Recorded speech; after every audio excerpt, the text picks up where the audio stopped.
Ceci est un livre audio autogénéré par Google. Ouverture philosophique. Ouverture philosophique.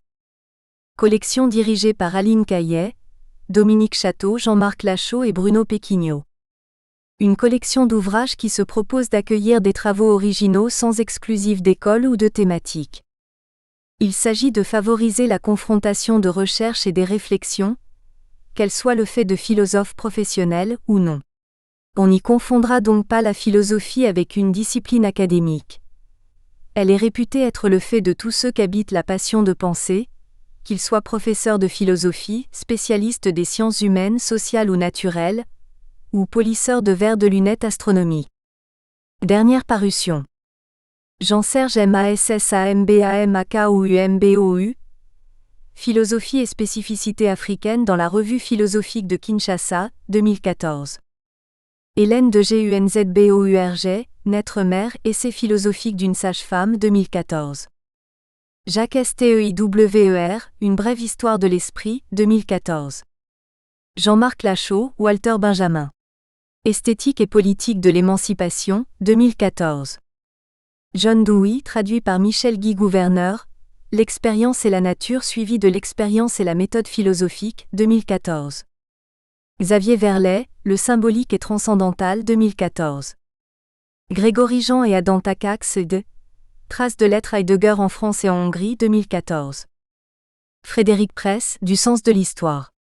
Essai d'épistémologie, 2014. Grégoire Sylvestre Gainsi, Charles de Beauvel et son anthropologie philosophique, 2014.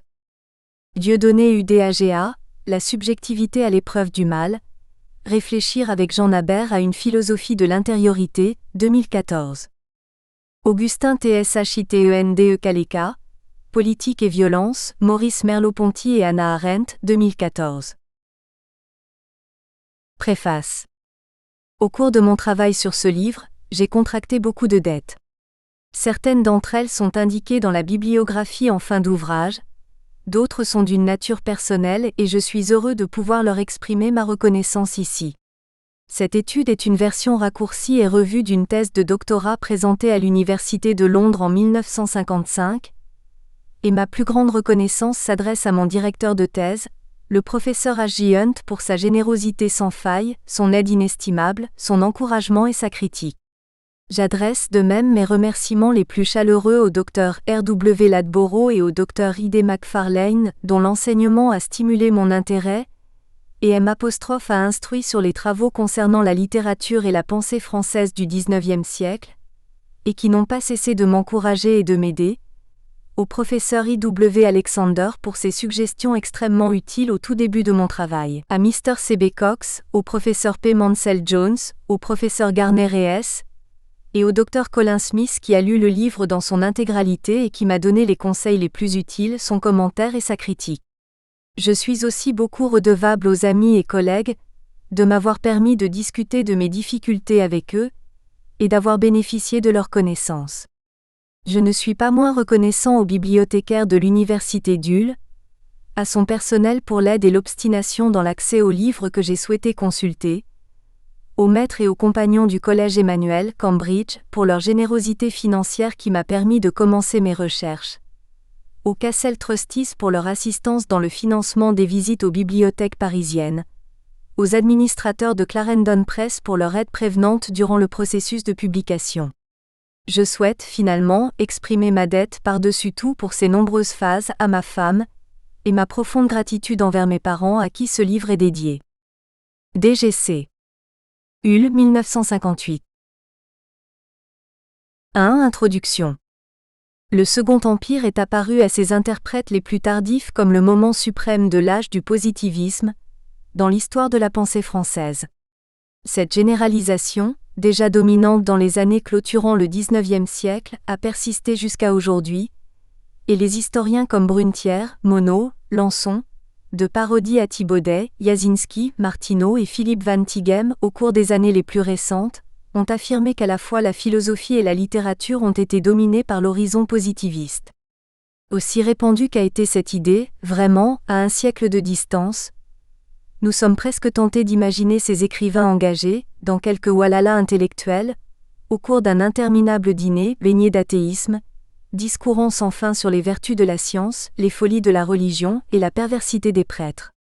La réalité immanquablement a été moins claire, et cette situation de la pensée positiviste au cours du Second Empire ne cherchera pas beaucoup à renouveler les exposés historiques de Breillet, Benroubi, Cresson, si ce n'est révéler particulièrement dans le détail les ambiguïtés dans son développement.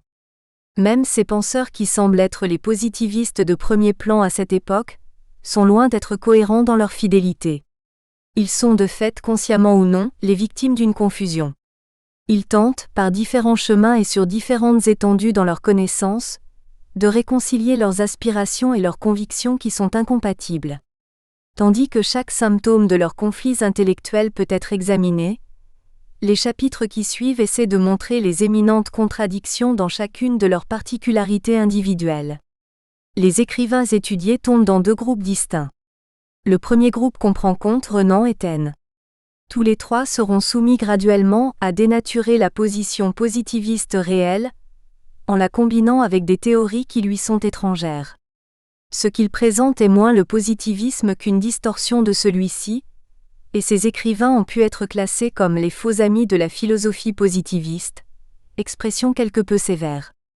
Si ce jugement semble rude, il est permis de penser que leur fausse interprétation du positivisme n'est pas impudique ou gratuite, ni consciemment voulue. Cela révèle précisément ces conflits d'allégeance déjà mentionnés. Et tandis que d'autres ont décrit ces penseurs comme scientistes, cette étude essaie de mesurer la pleine étendue dans la disparité entre leur point de départ positiviste et leur scientisme et de découvrir les motifs sous-jacents. Le deuxième groupe inclut ceux qui acceptent volontairement le point de vue positiviste mais qui, contrairement à Comte, Renan et Taine, maintiennent, au moins d'une manière équilibrée, un positivisme conséquent et minutieux. Ces penseurs, pourrait-on dire, sont les vrais amis de la philosophie positiviste. Si Littré et Claude Bernard peuvent être désignés sous cette rubrique, cela indique peut-être les confusions de cette époque liées aux résultats de l'enjeu et aussi à la difficile discipline, à la fois intellectuelle et émotionnelle, que le positivisme entraîne. Même si les deux s'en éloignent à l'occasion, la philosophie de Littré est inadéquate sous un certain aspect. Mais aucun n'est coupable de quelque autre déviation prolongée, et Littré apparaît en particulier, le défenseur de la réelle position positiviste contre les modifications compromettantes des penseurs qui revendiquent son autorité pour des idées qui en fait ne lui sont pas liées. Ayant considéré ces écrivains, nous avons exposé les philosophes de premier plan du Second Empire qui, quelles que soient leurs erreurs et leurs altérations, ont fait allégeance au positivisme. Comte en est le père dans ce siècle, Littré est son plus célèbre continuateur, Taine et Renan, selon les mots de Jasinski, sont les deux grands maîtres intellectuels de cette génération. On aurait pu y inclure peut-être Berthelot et Scherrer, mais ils semblent également être, comparativement, des figures mineures dans l'histoire de la philosophie. Cependant, ils étaient influents dans leur discipline, l'un comme chimiste, l'autre comme critique littéraire et historien des idées. Claude Bernard, contrairement à Berthelot, est plus qu'un scientifique. Il est aussi le maître d'œuvre à cette époque, de la méthode expérimentale, et c'est pour cette raison qu'il est admis comme positiviste à l'inverse de Berthelot et Scherrer. Finalement, après une brève constatation d'une connexion fréquemment alléguée entre le positivisme et la littérature du Second Empire, deux écrivains moins reconnus seront considérés. Louis Ackermann et Sully Prudhomme. Presque seuls parmi les auteurs de cette période, ils sont explicitement redevables au positivisme et ainsi invités pour la présente étude, alors que d'autres écrivains, trahissant tout au plus une affinité non reconnue et plus limitée dans cette conception, en ont été exclus. Leur pensée a aussi un intérêt représentatif, illustrant l'impact du positivisme sur des esprits marqués, autant par la sensibilité poétique que la puissance rationnelle, pensée qui, faute d'espace, ne peut pas être explorée plus avant. Dans le cas de Sully Prudhomme, l'on peut développer davantage. Au travers de son esprit tourmenté, il entretient une fidélité clairvoyante envers la philosophie positiviste, que seuls Littré et Bernard peuvent égaler et même anticiper certains aspects de ses développements ultérieurs. Sa qualité de penseur est bien supérieure à ce qui est communément admis et une discussion riche à son sujet ne signifie pas d'en faire l'apologie. Ce livre rend compte des débats d'il y a un siècle, débats qui paraissent parfois, et peut-être à tort, dépassés. Cependant, ils offrent de la pertinence à la pensée contemporaine qui pourrait conduire ici à un malentendu. La philosophie du positivisme logique, bien que cédant devant l'approche plutôt différente de l'analyse logique, peut être bien le mouvement philosophique marquant en Autriche, Allemagne, Amérique, Grande-Bretagne et ailleurs ces 50 dernières années. Et déjà, malgré la froideur avec laquelle elle a été accueillie dans l'histoire de la pensée, ses partisans ont puisé chez les précurseurs des siècles précédents. Jorgensen par exemple cite la liste des prédécesseurs de Neurath en Angleterre, France et Allemagne. Bacon, Hobbes, Locke, Hume, Bentham, J.S. Mill, Spencer, Descartes, Bell, D'Alembert, Saint-Simon, Comte, Poincaré, Leibniz, Bolzano, Mach. Lui-même en rajoute d'autres, laissant de côté ses premiers précurseurs, les sophistes, les épicuriens, les nominalistes du Moyen-Âge, Bacon, Hobbes et Descartes.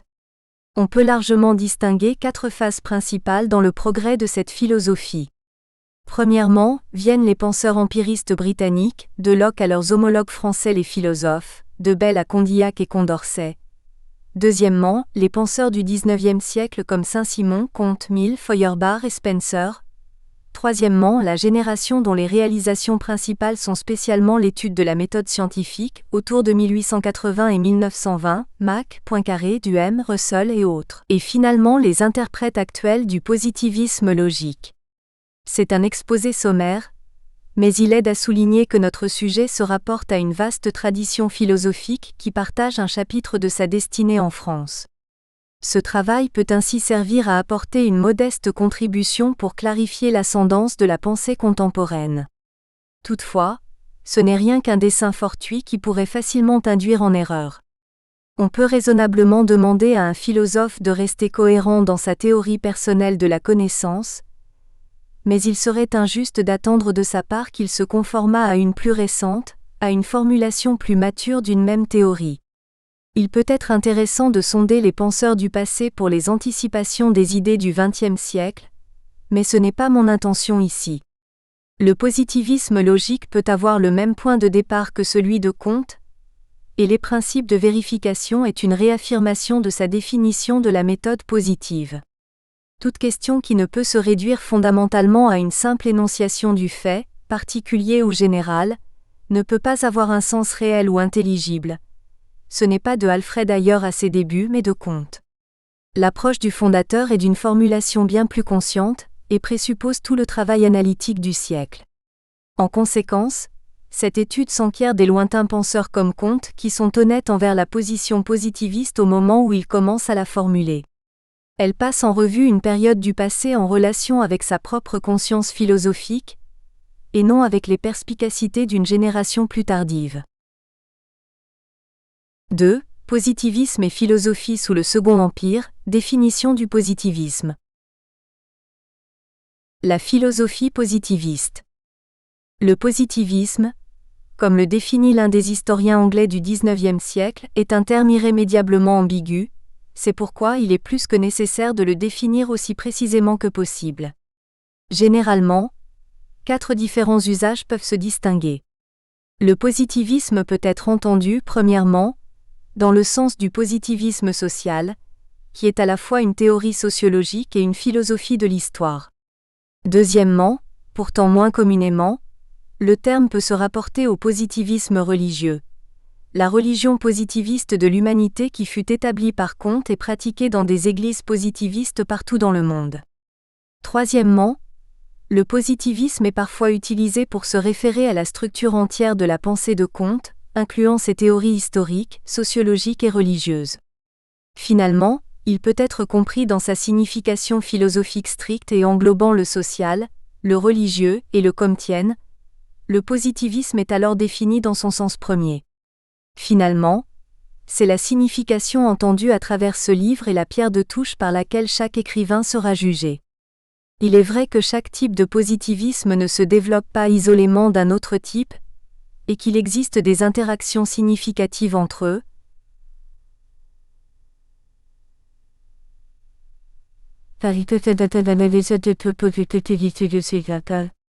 Ces distinctions sont néanmoins réelles. Le positivisme philosophique est une théorie de la connaissance. Il soutient, dans sa forme la plus simple, à l'exception de la connaissance des systèmes mathématiques et logiques, sans qu'il y ait une nécessaire connexion avec notre monde observable, que la science nous fournit un modèle unique de connaissances que nous pouvons acquérir. Tout ce que nous pouvons connaître de la réalité est ce que nous pouvons observer, ou de pouvoir légitimement déduire ce que nous observons. C'est-à-dire que nous pouvons seulement reconnaître le phénomène et ses lois, dans la relation et la succession du phénomène. Il s'ensuit que tout ce que nous pouvons affirmer doit être soumis à une vérification empirique. Le positivisme nie ainsi la validité de prétendues affirmations avérées comme ayant été énoncées a priori, et il nie également que nous puissions avoir une connaissance relevant aussi bien du religieux que de la métaphysique, alors que ces dernières questions, par définition, concernent largement un prétendu domaine tapi derrière le phénomène, univers apparenté à un monde métaphysique non observable. Et pour souligner que cette définition est impartiale, nous pouvons citer André Lalande dans son Vocabulaire technique et critique de la philosophie, ouvrage dans lequel les doctrines de la philosophie positiviste sont énoncées.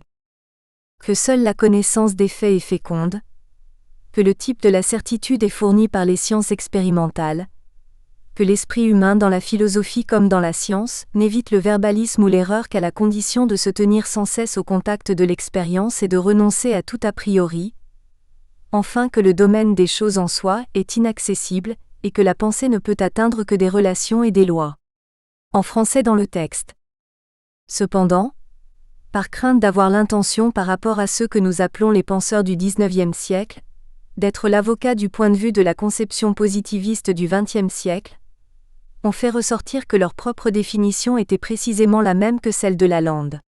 Ce sera manifeste dans les chapitres suivants, quand le positivisme de chaque individu sera clarifié. Mais nous pouvons anticiper, en citant les définitions données par les deux positivistes les plus connus de cette période, Comte et Mill. Comte décrit l'état positif en disant : dans l'état positif, l'esprit humain, reconnaissant l'impossibilité d'obtenir des notions absolues, renonce à chercher l'origine et la destination de l'univers et à connaître les causes intimes des phénomènes, pour s'attacher uniquement à découvrir par l'usage bien combiné du raisonnement et de l'observation, leurs lois effectives, c'est-à-dire leurs relations invariables de succession et de similitude. Idée. Mill affirme le même point de vue en décrivant la façon de voir de Comte et montre du doigt qu'elle est partagée par beaucoup d'autres penseurs. Hume, Bentham et James Mill parmi d'autres. La doctrine du positivisme est la suivante. Nous avons seulement la connaissance du phénomène, et notre connaissance de celui-ci est relative et non absolue. Nous ne connaissons ni l'essence, ni le mode réel de production de chaque fait, mais uniquement ses relations avec d'autres faits dans sa succession ou sa similitude. Ces relations sont constantes. Cette constance est toujours la même dans les mêmes circonstances. Les constantes ressemblances lient le phénomène ensemble, et on désigne par loi les séquences constantes qui les unissent entre antécédents et résultants. Les lois du phénomène sont tout ce que nous connaissons. Leur nature essentielle et leur ultime cause nous sont inconnues et impénétrables. Dans les trois définitions, on peut noter une présupposition sous-jacente, déclarée explicitement ici par Mill, un postulat qui est la base de toute investigation scientifique. C'est l'idée que les phénomènes sont relatés, qu'ils sont liés en termes de cause et d'effet. La science présume, jusqu'à la preuve du contraire, que la théorie positiviste de la connaissance considère avec elle que le monde du phénomène est un monde déterminé, un monde dans lequel B a été constamment observé en train de suivre A dans certaines conditions, puis exactement dans les mêmes conditions données, nous avons le droit de supposer que B suivra à nouveau A. Il n'est pas nécessaire de poursuivre ici cette question dans ses complexités logiques ni de discuter du problème de la validité des faits. Ce problème a préoccupé certainement beaucoup de penseurs du XIXe siècle, John Stuart Mill en particulier, mais il est suffisant pour les intentions présentes de dire que le déterminisme dans le monde du phénomène est une hypothèse qui donne des résultats dans les sciences et par conséquent dans le positivisme, au moins dans ses formes du XIXe siècle. Ce résultat peut renforcer l'assertion selon laquelle le déterminisme est une réalité, comme dans la pensée de Taine par exemple. Mais nous pouvons prétendre ne pas simplement tenir comme établi aujourd'hui que les phénomènes sont invariablement connexes en termes de cause et d'effet. Mais un tel regard va au-delà des limites de l'observation ou de la vérification, et de ce fait déserte le strict point de vue positiviste. L'état d'esprit positiviste. Son autre signification doit aussi être mentionnée. Le positivisme comme état d'esprit, une attitude générale de l'esprit dans laquelle la confiance dans la méthode scientifique se combine avec les religions et le scepticisme métaphysique. Parodi définit le positivisme dans ce sens en affirmant: dédain de la métaphysique, culte du fait, de l'expérience et de la preuve, confiance sans réserve dans la science, exaltation de ses bienfaits, effort pour donner la forme de science à l'étude des faits moraux et sociaux. Tel était l'état d'esprit que définit dogmatiquement Littré qui anime les premiers écrits de Renan et de Taine. En français dans le texte. Cette attitude a été indubitablement nourrie par la propagation de la philosophie positiviste au cours du XIXe siècle, et Parodi en a donné une description relativement précise. Néanmoins, il faut souligner qu'une telle attitude peut être appelée positiviste, dans la mesure où elle suit les principes positivistes. Malheureusement, d'autres historiens ont utilisé le concept dans un sens plus large. La prise de distance vis-à-vis de l'art, l'impassibilité, le pessimisme, l'objectivité, l'opposition au christianisme, le républicanisme, l'usage des découvertes scientifiques courantes, dans la poésie, tout cela est englobé comme une évidence positiviste.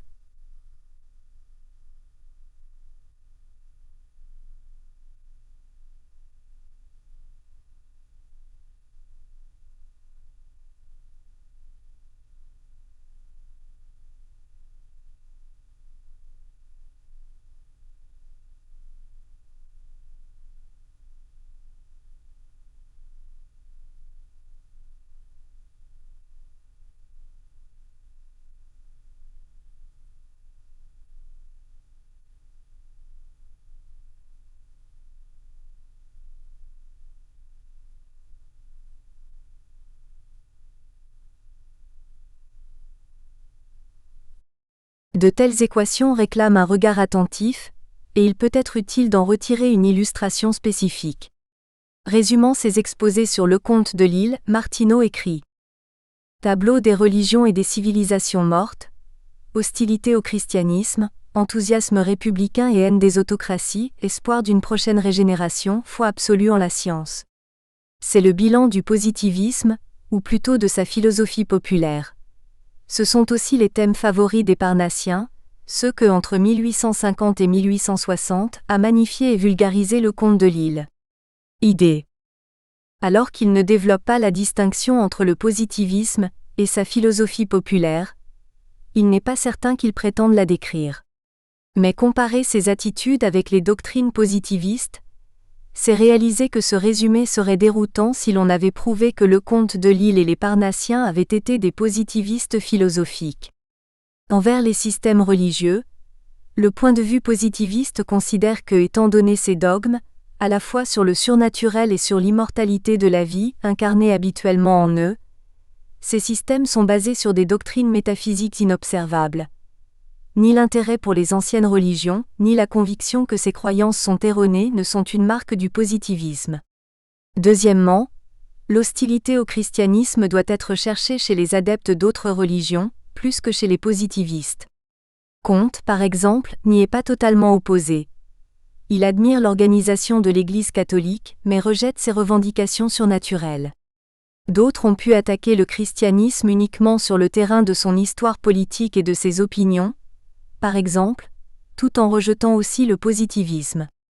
Le vrai but du positiviste est l'opposition au christianisme dans la mesure où ce dernier revendique l'existence d'une vie surnaturelle et d'une après-vie et affirme la validité des modes non empiriques de la connaissance. Le troisième critère de Martineau, enthousiasme républicain et haine des autocraties, peut assurément s'appliquer à un chrétien ou à quelque antipositiviste. Si la philosophie positiviste a une conséquence sociologique, c'est simplement la conviction qu'elle est utile dans le cadre d'une approche scientifique dans l'étude et l'organisation de la société. De même, l'espoir d'une prochaine régénération a bien pu être partagé par beaucoup de réformateurs sociaux par exemple, qui n'étaient pas positivistes. Finalement, tandis que l'on peut douter que Lecomte de Lille possédât une foi absolue en la science, on peut affirmer que l'aspect caractéristique du positivisme n'est pas l'infaillibilité des théories scientifiques contemporaines ou quelque application de la méthode scientifique, mais l'affirmation que la connaissance empiriquement vérifiée, cependant incomplète et hypothétique, est la seule forme de connaissance humaine. On doit aussi faire la différence entre le respect pour la science et l'acceptation du point de vue positiviste. Le premier n'implique pas évidemment le second. Un écrivain peut pleinement croire dans les théories établies par la science. Il peut essayer de formuler une vision de la vie qui est compatible avec ces théories. Il peut réellement être un scientifique et cependant ne pas être positiviste, puisqu'il n'admet pas que la méthode scientifique représente la seule manière d'accéder à des formes de connaissance. Une telle distinction peut être banale, mais elle nous aide à éclaircir cette situation, écartant beaucoup de considérations qui sont hors de propos. Cette distinction permet d'être d'accord que la science influence grandement la création littéraire, par exemple, ainsi que la conception de beaucoup d'écrivains pendant cette période et cependant, elle maintient un esprit ouvert sur le rapport au positivisme philosophique. Nous sommes plus tentés d'identifier un poète ou un romancier qui s'exprime comme un positiviste, parce qu'il souhaite célébrer les inventions et les découvertes de la science, ou parce qu'il cherche à copier les vertus scientifiques de la prise de distance, de l'objectivité, de l'observation, de la documentation appliquée et rejette le mode hautement subjectif et émotionnel des écrits de ses prédécesseurs romantiques. Un tel auteur peut bien être un positiviste, mais il n'est pas nécessairement ainsi. Le prestige de la science dans ces années du milieu du XIXe siècle est suffisant pour rendre compte des caractéristiques de son travail. Il n'est pas besoin d'évoquer l'ombre de Comte ou la philosophie positiviste. L'excellent chapitre de Cassagne sur l'art pour l'art et la science et autres études fait bien comprendre d'ailleurs que l'impact de la science sur la littérature est renforcé par des facteurs tout à fait indépendants du respect pour la science ou de l'influence des croyances philosophiques. En particulier, les écrivains ont été attirés par l'attitude scientifique parce que, de différentes manières, elle en a appelé à leurs inclinaisons personnelles. La science était libre de toute morale conventionnelle et de quelques motifs didactiques. Elle était pure dans le sens où les écrivains souhaitaient aussi que leur art reste pur. Cette attitude s'inscrivait dans le but de s'écarter de la mentalité vulgaire de la foule et de la bourgeoisie, et ainsi de se réclamer de la supériorité aristocratique. L'objectivité et l'impartialité de la discipline scientifique ont ressemblé à leur détermination personnelle à éviter la sentimentalité et l'affichage d'un ressenti intime. Par-dessus tout peut-être, et spécialement sous l'apparence de la philologie, la science a offert une nouvelle source d'inspiration poétique et elle a ouvert à l'imagination un monde stimulant de vérités nouvellement acquises. Toutefois, fervents admirateurs de la science, les poètes comme Lecomte de Lisle, Ménard, en accord avec Flaubert ou Baudelaire, rejettent toujours la conception de Ducamp d'une poésie scientifique, et en les comparant un instant avec un écrivain comme Zola, on réalise comment leur culte de la science fut totalement subordonné à leur culte de l'art.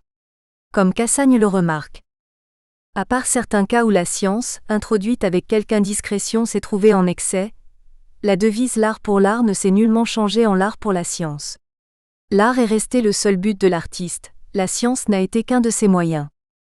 Idée. Leur comportement, très équivoque, dans leur admiration pour la science, rend doublement trompeur toute déduction qu'ils ont tenue dans une vision positiviste de la vie. Weinberg rapporte que l'une des opinions courantes des critiques littéraires, pendant les années 1840 à 1870, était que l'approche complète des réalités résulte d'un biais philosophique qui est éminemment matérialiste ou positiviste. Des auteurs plus récents ont trop souvent revendiqué la même conclusion hâtive, et oublier que l'évidence d'une position positiviste doit se rapporter aux convictions intellectuelles et non à la pratique artistique, aux sympathies politiques ou sociales, ou n'importe quelles autres caractéristiques non philosophiques.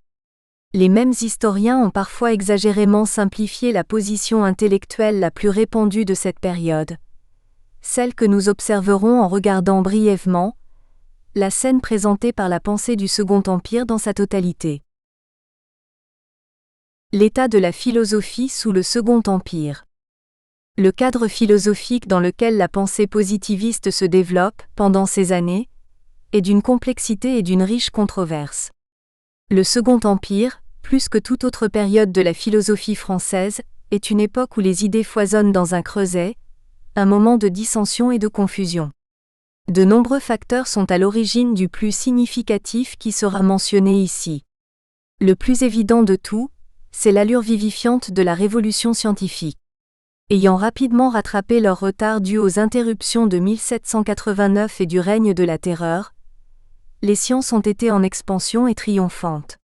La fondation de l'École polytechnique 1794, la pépinière de générations de scientifiques et de penseurs, incluant Comte et Renouvier, la réorganisation du Jardin du Roi, 1793, la création de l'Académie des sciences, 1795, et de l'École normale, 1808, ont offert à la science française une impulsion qui sera irrésistible au cours du siècle.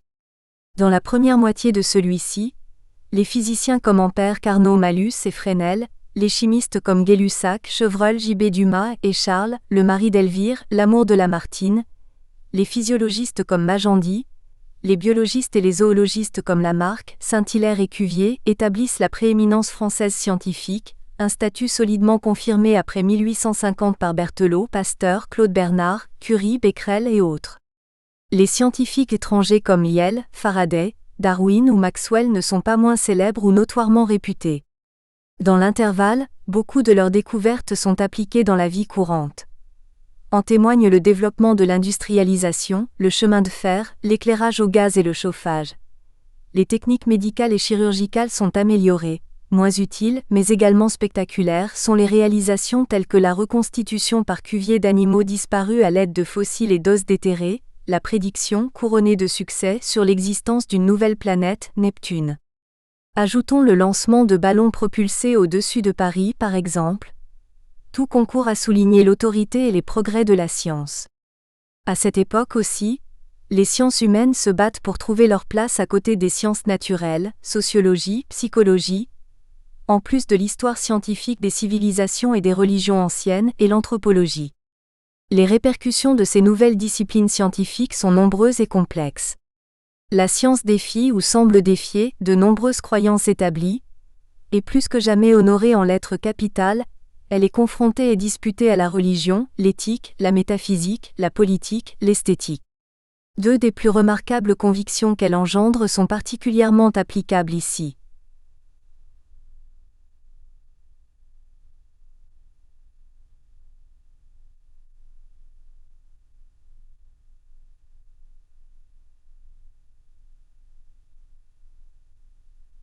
De l'imméfiabilité et l'utilité des méthodes scientifiques, et deuxièmement dans la possibilité, sous certaines conditions, de créer une science de l'homme, qui améliorera incommensurablement la vie humaine et la nature humaine même. La tâche des penseurs comme Comte, Renan et Taine est la tentative d'élaborer ces convictions à l'aide d'une structure philosophique complète et plus fructueuse. À peine moins significatif, aux penseurs de l'époque, fut l'indirect mais puissant choc des événements politiques, à savoir le coup d'État de Louis-Napoléon en décembre 1851 et la proclamation ultérieure du Second Empire. La réaction politique se ranima, le conservatisme intellectuel se retranchera plus fermement et les espoirs sociaux, exprimés au cours de la Révolution de 1848, furent condamnés à la frustration. Dégoûtés et déçus, beaucoup d'idéalistes sociaux, dont le but premier avait été l'action pratique, se détournèrent de la politique pour s'immerger dans les arts, les sciences ou la philosophie. Parmi ce groupe d'intellectuels découragés, se trouvaient certains penseurs de premier plan pour les 30 années suivantes, des hommes comme Renouvier, Taine, Renan, Vachereau et Ménard, et par conséquent au moment où débute le régime impérial, le débat philosophique a été enrichi par les contributions de jeunes et ardents esprits, tous prêts à examiner la philosophie établie et officielle du moment, l'éclectisme. Quels que fussent ses défauts en tant que penseur original, Victor Cousin avait grandement stimulé l'étude de l'histoire de la philosophie, et à travers son influence, les travaux des penseurs étrangers furent plus consciencieusement estimés et plus traduits systématiquement en langue française. L'effet de ce travail historique est considérable en France à la fois avant et pendant la période considérée, et on pourrait sûrement surestimer sa valeur en tant que vivier de nouveaux arguments et de nouvelles synthèses. Ce n'était certainement pas, seul, l'érudition des éclectiques qui était à l'origine de la traduction enthousiaste et de l'exégèse des auteurs allemands. Des écrivains littéraires tout autant que les philosophes, même dans le champ de la philosophie, comme Charles de Villers, Madame de Staël et d'autres avaient écrit sur Kant, par exemple, bien avant Victor Cousin et ses disciples. Cependant, les éclectiques ont joué un rôle notable en diffusant la connaissance de penseurs qui avaient été précédemment étudiés superficiellement et, de ce fait, ils ont aidé à introduire dans la pensée française un vaste réservoir d'idées. Certaines d'entre elles furent finalement retournées contre leur propre système de pensée. Cet intérêt pour la philosophie étrangère augmenta au cours du Second Empire, et elle fut honorée par des penseurs possédant d'une nature philosophique plus variée, comme en témoigne l'étude néocritique de Kant, les dettes de Renan et de Taine à Hegel ou de Ravesson et Charles Secrétan à Schelin, pour citer seulement les exemples les plus évidents. Dans le domaine de la traduction, les versions des travaux de Fichte apparurent en 1836, 1843 et 1845, les travaux de Schelin en 1842, 1845 et 1847. En 1851, Besnard traduisit la philosophie de l'art de Hegel, dont il avait déjà publié une analyse en 1840. Vera, en particulier, continua le travail de Besnard avec la traduction de la logique en 1859, la philosophie de la nature en 1863-1865 et la philosophie de l'esprit en 1867. À cela, il ajouta sa propre introduction à la philosophie de Hegel en 1864. L'œuvre de Kant était aussi disponible pour une lecture publique en français. Varny traduisit la critique du jugement en 1846, la critique de la raison pratique en 1848, les fondations de la métaphysique de l'éthique la même année, et la critique de la raison pure, préalablement traduit par Tissot en 1835-1836, en 1869, tandis qu'en 1851 il publia son propre examen des fondements de la métaphysique des mœurs et de la critique de la raison pratique. Ses travaux, Histoire de la philosophie allemande et articles des commentaires critiques publiés dans des journaux comme la Revue des Deux Mondes, la Revue de l'Instruction publique, la Revue germanique, la Revue critique, la Revue chrétienne et la Revue de Strasbourg, ont contribué à impulser une fraîcheur intellectuelle stimulante à la vie philosophique française. Kant, Hegel, Fichte, Schelin, Herder, Schopenhauer, aussi bien leurs élèves. Creuset, Burnouf et Strauss, eux et beaucoup d'autres auteurs allemands, Goethe, Hölderlin, Feuerbach, la liste semble interminable, revivifiaient la pensée française. L'impact des idées anglaises, exposées par des anglicistes comme Montaigu, Taine et Milsan, était peut-être de moindre importance à ce moment qu'il ne le fut dans les années postérieures au cours du siècle, mais la connaissance de Mill, Carlyle et d'autres a ajouté un ferment à la discussion et à la spéculation. Cette période voit aussi l'arrêt subi de la philosophie éclectique, et cette dernière suffirait à faire de la période une époque de débats stridents peu communs. Dans cet arrêt subi, des facteurs déjà mentionnés ont joué leur partie, en particulier la réputation croissante des sciences naturelles. Les philosophes ainsi que les théologiens étaient sommés, durant ces années de la moitié du siècle, en France autant qu'ailleurs, de se rallier aux nouvelles théories scientifiques. Surtout, c'est un âge où le chrétien et autres philosophes traditionalistes furent forcés de tenir compte de la science et de ses attaques contre la religion, la métaphysique et même l'éthique. Plus que la plupart des philosophies, peut-être, l'éclectisme a été mal adapté pour soutenir ce défi, et il est remarquable que ces penseurs du Second Empire qui eurent de la sympathie pour la philosophie spiritualiste, tentent à renvoyer Cousin dans son néant philosophique. Ainsi nous trouvons Ravesson déclarant à son propos dans son rapport fameux 1867 « De plus en plus on devrait reconnaître un orateur auquel, comme les orateurs en général, s'il faut en croire Aristote, le vraisemblable, à défaut du vrai, suffisait. » Même l'interprète le plus capable du spiritualisme de cette époque, Paul Janet, concède que cette philosophie avait souffert d'un échec des plus graves, et il prend ouvertement ses distances avec la doctrine orthodoxe et intolérante de Cousin. Secrétan, de même, parle de la stérilité de la philosophie de Cousin. Mais les penseurs isolés comme Vachereau et Adolphe Franck pensaient que cela valait la peine de défendre Cousin et le vieil éclectisme contre ses adversaires. Désormais, ces questions, qui pouvaient sembler closes, étaient ouvertes une nouvelle fois et une variété de théories avait émergé pour remplir le vide laissé par la dépossession des éclectiques. Et ce n'est pas uniquement l'éclectisme qui s'effrite.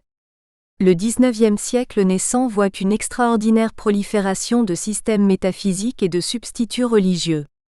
Les traditionalistes catholiques comme de Maistre, les réformateurs sociaux saint-simoniens, Comte, de Fourier à Leroux, Jean Reynaud, Cabet, et le jeune Karl Marx, les Allemands comme Hegel, Fichte ou Feuerbach, tous offrent leur vaste doctrine pour l'époque, à tendance prophétique. L'absolu, le progrès, l'humanité et l'harmonie universelle sont quelques-unes des abstractions qui prennent une signification apocalyptique et souvent semi-mystique. Breillet soutient que l'année 1850 voit le crépuscule de la foi de l'homme dans ses grandes constructions, et une renaissance d'un esprit plus analytique, plus terre-à-terre et plus sceptique. Cependant, le caractère métaphysique s'obstine, chez Renan et Taine aussi bien que chez Comte, et aussi chez les métaphysiciens comme Vachereau avec sa théologie de l'idéal, chez des syncrétistes religieux comme Ménard et Michelet et chez beaucoup d'admirateurs du panthéisme. Aucun de ces hommes ne se contente d'être l'émule de Locke, et d'être employé comme un sous-fifre chargé de débroussailler et d'écarter les sottises qui parsèment le chemin de la connaissance. Ce que Renan et Taine dévoilent spécialement est une alternance difficile entre l'humeur critique perçue par Breillet et les désirs métaphysiques qu'ils héritent de leurs prédécesseurs. Un facteur final mérite aussi l'attention, à savoir l'étendue inhabituelle dans laquelle des penseurs ont été émotionnellement impliqués dans les discussions philosophiques qui ont agité ces années. La religion et la métaphysique en particulier, nous l'avons dit, sont attaquées au nom de la science. Et rappeler les problèmes sur lesquels le débat est centré, réaliser que ce fut une époque où les philosophes étaient à la fois beaucoup moins concernés par les affinements de l'analyse logique que par la plus pesante de toutes les questions philosophiques. La relation entre la science, d'une part, la religion et la métaphysique, d'autre part, le problème du libre arbitre et du déterminisme, la recherche de standards éthiques pour remplacer le code moral chrétien, la nature et la validité de la connaissance humaine étaient les questions préoccupantes. Bien que les philosophes n'eussent pas douté des problèmes vivaces de chaque instant, ces questions s'étaient présentées aux penseurs du milieu du XIXe siècle avec une inhabituelle et urgente franchise. Plus que dans toute autre période de l'histoire, ces grandes questions ont tenu la place d'honneur. La croyance religieuse est-elle compatible avec l'honnêteté scientifique ? La métaphysique est-elle acceptable ? Ou est-elle une recherche futile dépourvue de sens ? Les hommes possèdent-ils la liberté de volonté ou d'agir, à la suite des découvertes de la science, spécialement de la biologie, de la science médicale et de la nouvelle psychologie, parce qu'ils sont strictement déterminés dans ce qu'ils croient être leur libre choix ? Y a-t-il des standards objectifs dans le jugement éthique ? Ou toutes nos affirmations morales sont-elles simplement les expressions de nos attitudes subjectives ? Quel genre de connaissances nous sont ouverts ? Pouvons-nous toujours pénétrer les zones mystérieuses qui sont hors du champ de l'exploration scientifique ? Quelles sont précisément les limites de cette exploration scientifique ? Ce sont des questions qui sont débattues par des philosophes professionnels de l'époque dans les ouvrages dont les titres, La crise philosophique, la métaphysique et la science de la morale, l'idée de Dieu et ses nouveaux critiques par exemple, reflètent l'importance de l'enjeu. Tous ces penseurs, avec leurs convictions intellectuelles, considèrent la philosophie comme profondément applicable dans le monde où les hommes vivent et agissent. Quand Janet déclare, dans un article philosophique sérieux, que la liberté et la dignité humaine comptent sur la conservation de la philosophie spiritualiste ou que Renan revendique triomphalement que la science est donc une religion, ils ne sont pas atypiques dans le timbre émotionnel de leur génération. Pour eux, les conclusions philosophiques furent toujours fertiles en terribles conséquences, et il n'est pas surprenant que dans cette atmosphère dans laquelle un nouvel examen général des problèmes traditionnels est en route, la philosophie introduise un décor d'une rare complexité. Il est plus que nécessaire d'accentuer cette complexité depuis que l'on a décrit le Second Empire comme l'âge du positivisme, qui a tenté de cacher, à la fois les éléments de discorde et de distorsion dans les spéculations philosophiques dans sa totalité, et la façon de voir de ces penseurs plus disposés envers le positivisme lui-même. Cette vision, peut-être, nous a induits en erreur dans l'occasion d'aborder cette période comme une époque où l'opposition au positivisme a été largement assouplie ou inefficace, dans l'attente que Lachelier, Boutroux et plus tard Bergson ne la sortent de son hibernation du milieu du siècle. Cependant, les courants de pensée antipositivistes se sont trouvés, côte à côte, avec le positivisme alors même que celui-ci est plus influent. Le progrès de la philosophie au cours du XIXe siècle n'est pas tant une succession de batailles rangées, dans lesquelles les positivistes et les antipositivistes sortent victorieux tour à tour et bannissent leurs adversaires du champ, qu'un débat prolongé dans le siècle. Il est donc périlleux de parler d'un âge de l'éclectisme, suivi par un âge du positivisme, suivi à son tour par l'âge de la réaction contre le positivisme, et la renaissance de l'idéalisme. Une approche comme celle de Thibaudet, toutefois commode pour d'autres voies de réflexion, ne peut être de quelque secours pour une étude détaillée de la pensée de ce temps. Parlant de l'éternel dialogue humain entre la religion et la philosophie, ses expériences internes et la science, système de l'expérience interne, il dit « Il arrive ordinairement que, prise en bloc, chaque génération est plus ou moins déléguée à l'une des voies de ce dialogue. Même ces soigneuses qualifications, ici, ne peuvent rendre justice au réel dédale d'une période pour laquelle il conclut une sorte de matérialisme immanent formait sous cette génération une assise régulière et robuste.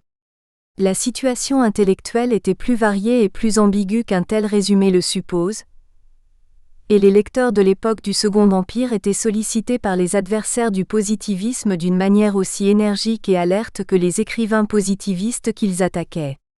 Le positivisme est en fait la plus immédiate force philosophique influente de l'époque. Ces années voient la publication des Essais de critique générale, 1854 à 64 de Renouvier, Sa science de la morale, 1869, et l'édition privée de Jules Lequier, La recherche d'une première vérité, 1865, Cournot, Essai sur les fondements de nos connaissances, 185 et son traité de L'.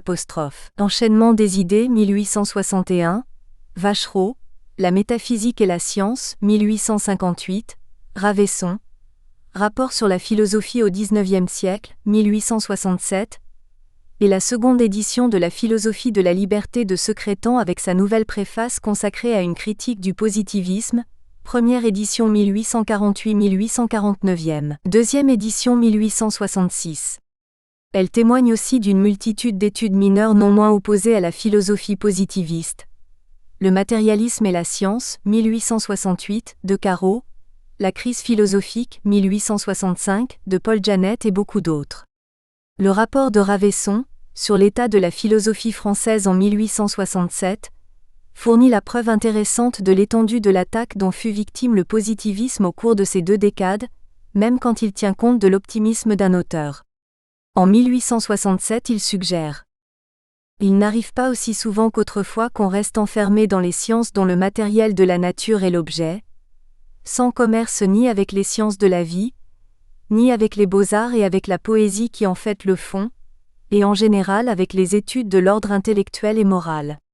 Le matérialisme, dès lors, sous ses puissantes influences, ne subsiste guère fidèle à lui-même, mais peu à peu modifié, altéré, se change en quelques théories différentes, plus ou moins empreintes de spiritualisme. » En français dans le texte. La tendance générale de la pensée à cette époque se projette, croit-il, vers l'idéalisme, un penchant qui s'exprime chez les positivistes eux-mêmes. Et parlant de Renouvier, il soutient « C'est à un absolu, c'est à un infini, et c'est à un absolu en possession de la perfection morale que tendent en définitive et que vont se terminer irrésistiblement, comme les spéculations d'Auguste Comte et de M. Herbert Spencer, comme celles de M. Taine et de M. Renan, celles de M. Renouvier. Idée. Paul Janet, écrivant l'année suivante, soutient avec conviction que l'école spiritualiste est encore la plus active, la plus féconde, et je dirais même la plus progressive des écoles contemporaines. Et Renouvier, dans son examen attentif de la philosophie française du XIXe siècle, qui n'est pas sans confiance dans l'avenir. La critique kantienne est admirablement adaptée dans la perspective de rassembler autour d'elle les esprits qui répugnent aux négations sans preuve du positivisme. Idée. Les adversaires du positivisme sont ainsi loin d'être inactifs pendant ces années. Les chrétiens, à la fois les catholiques et les protestants, les néocritiques comme Renouvier, Cournot, Lequier et Pillon, les éclectiques et les spiritualistes comme Ravesson, Carreau, Janet, Lachelier, Cesset et Vachereau, tous ces écrivains français, aussi bien que l'influence des penseurs étrangers tels que Schelin, Fichte, Herder et d'une manière plus ambiguë Kant et Hegel, ont soutenu la tradition de la pensée antipositiviste. En revendiquant que l'âge du positivisme est aussi l'âge de la néocritique et d'une philosophie spiritualiste revigorée, cette revendication n'est peut-être pas moins pertinente que de contester une autre affirmation communément admise par les historiens spécialisés, à la fois dans la philosophie et dans la littérature. C'est l'idée que Auguste Comte a eu une influence prédominante sur la pensée du Second Empire, un point de vue qui revient ainsi fréquemment venant de telles autorités, Scherer, Lévi-Bruhl, C. Faguet, et d'un grand nombre parmi d'autres, affirmations disposées à être admises. Il serait téméraire de la rejeter trop catégoriquement, si enfouis doivent être les canaux de l'action intellectuelle. Néanmoins, l'impact de Comte sur la philosophie de cette période semble être plus souvent affirmé que prouvé. On ne peut pas supposer que tous les travaux, après ceux de Comte, qui montrent une inclinaison scientifique ou un accueil à la méthode scientifique, proviennent de sa philosophie.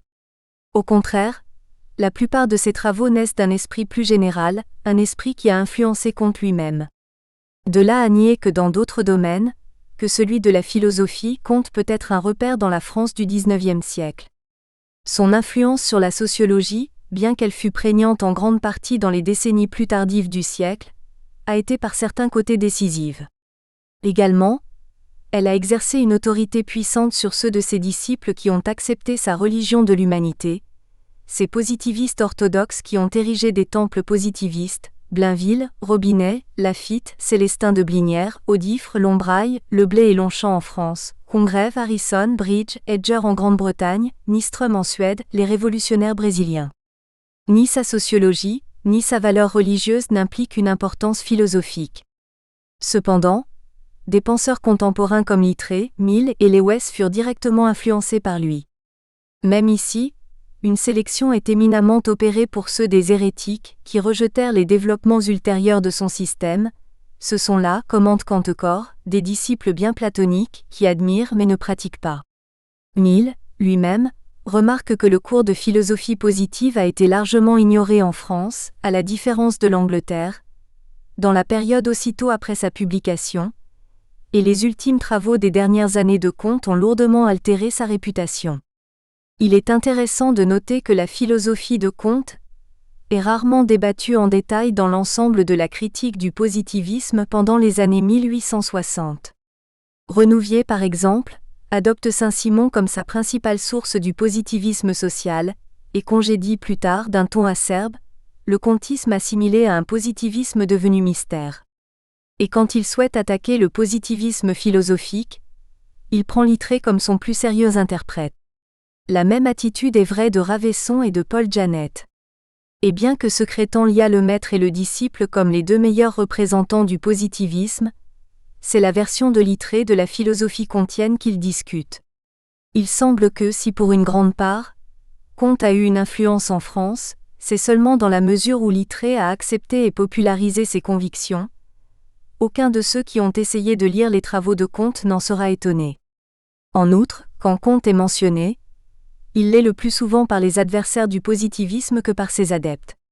Il est communément admis que Comte a affecté profondément la pensée de Renan et de Taine. Cependant, bien des indices existent pour le... Nous espérons que vous avez apprécié cet aperçu.